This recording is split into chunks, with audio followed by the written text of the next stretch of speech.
Nous sommes à vieux habitants. L'esclavage a été aboli, dit-on, mais il semblerait que d'autres formes d'esclavage ont fait leur apparition, comme par exemple l'esclavage moderne, d'où l'intitulé du débat à la médiathèque Médélis Batista. Nous avons en face de nous Madame Gombo Véronique, élue chargée à la culture au sein de la municipalité de la ville de Vieux Habitants. Vous avez assisté à ce débat. Pourriez-vous nous dire ce que vous en pensez? Oui, bonjour. C'est vrai que ce débat a été passionnant, l'esclavage moderne, puisque nous avons quand même retenu que ce terme d'esclavage a été un terme qui est tellement galvanisé et qu'il ne faudrait peut-être pas l'employer souvent. Mais bon, il y a quand même eu un petit litige entre les deux, puisque l'esclavage, disons-nous, c'est une privation de liberté, privation de ses mouvements sous la contrainte. Et quand nous regardons aujourd'hui le système dans lequel certaines personnes vivent, les conditions dans lesquelles ils travaillent, par exemple, sous la contrainte, sous la menace, nous nous demandons est-ce que nous ne pourrions pas peut-être appeler ça de l'esclavage, mais vu notre histoire, nous nous sommes dit peut-être que ce terme-là, il faudrait peut-être le changer et trouver un autre mot pour parler de, entre guillemets, l'esclavage moderne. Voilà.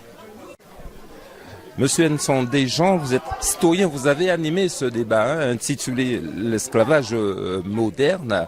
Peut-on dire que l'intitulé est très complexe? Oui, c'est ça, c'est ce que j'ai pensé quand on me l'a proposé. Bon, je suis historien, mais je suis historien de l'Afrique précoloniale, du Congo précolonial. Mais là, c'était surtout un débat citoyen.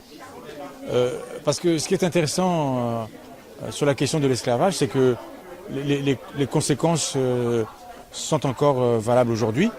Et il y a encore des formes d'esclavage. Alors, le mot esclavage appliqué à ces formes-là n'est peut-être pas adapté. Hein, mais malgré tout, on retrouve encore aujourd'hui des formes de travail forcé, de privation de liberté, qui ressemble à l'esclavage du passé, c'est ça.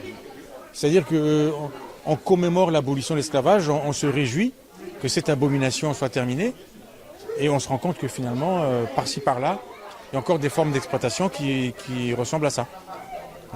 Alors, est-ce qu'il faudrait absolument que les gens fassent attention, c'est-à-dire de bien faire des recherches pour ne pas se mêler les pinceaux entre l'esclavage de jadis et l'esclavage moderne, pour savoir cela se fait différemment, mais de manière psychologique?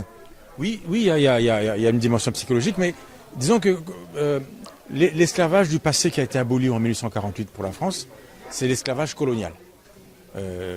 Les historiens parlent d'esclavage colonial, ils parlent de l'esclave du bassin atlantique, etc. etc. Bon.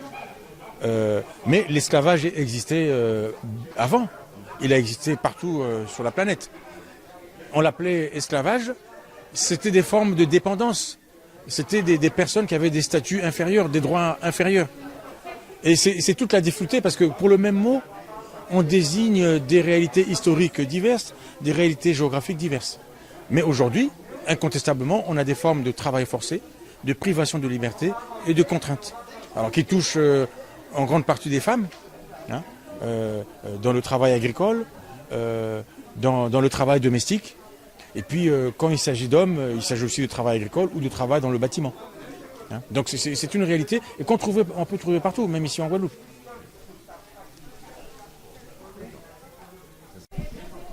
Monsieur Desfontaines, l'esclavage moderne est l'intitulé du débat. Peut-on dire que l'intitulé de ce débat est vraiment complexe par rapport à l'esclavage de jadis?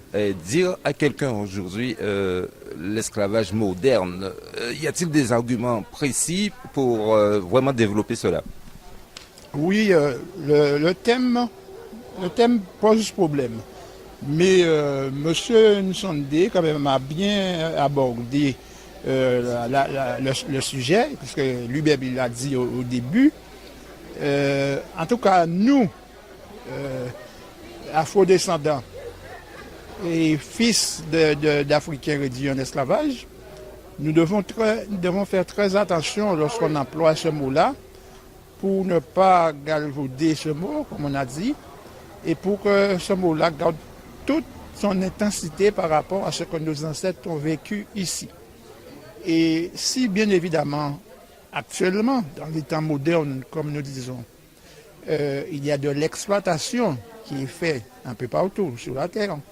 Même chez nous, nous avons dit avec les travailleurs de la banane, les travailleurs haïtiens, etc. Il faut dénoncer cette exploitation, il faut combattre cette exploitation, mais nous devons toujours garder à l'esprit que ce que nos ancêtres ont vécu et qu'on a appelé l'esclavage était vraiment une situation où l'homme perdait son humanité, en tout cas du point de vue du colon, des esclavagistes. Ne faudrait-il pas organiser ce genre de débat, non seulement à vieux habitants, mais aussi dans les communes et faire en sorte aussi que le milieu scolaire aussi s'y intéresse et s'investisse? Mais cela se fait de plus en plus. La Guadeloupe, elle est, comme on dit, il n'y a pas dit petit, mais sous fait, il y a plus grand. Donc ça se fait d'autres endroits, sous d'autres formes. Et c'est petit à petit, parce que nous venons de loin. Moi, je me rappelle quand j'étais très jeune, il y a très longtemps de cela, mais il n'y avait pas tous ces débats-là, il n'y avait pas de manifestations, il n'y avait pratiquement rien. Mais depuis quelques années, on avance, il y a des débats qui se font et il n'y a pas de problème à se faire de ce côté-là. Le peuple guadeloupéen sortira grandi de tous ces débats. Depuis la médiathèque Médélis Batista, vieux habitants, Max Darlis, Robert Darès pour MyTV, Côte Caraïbe.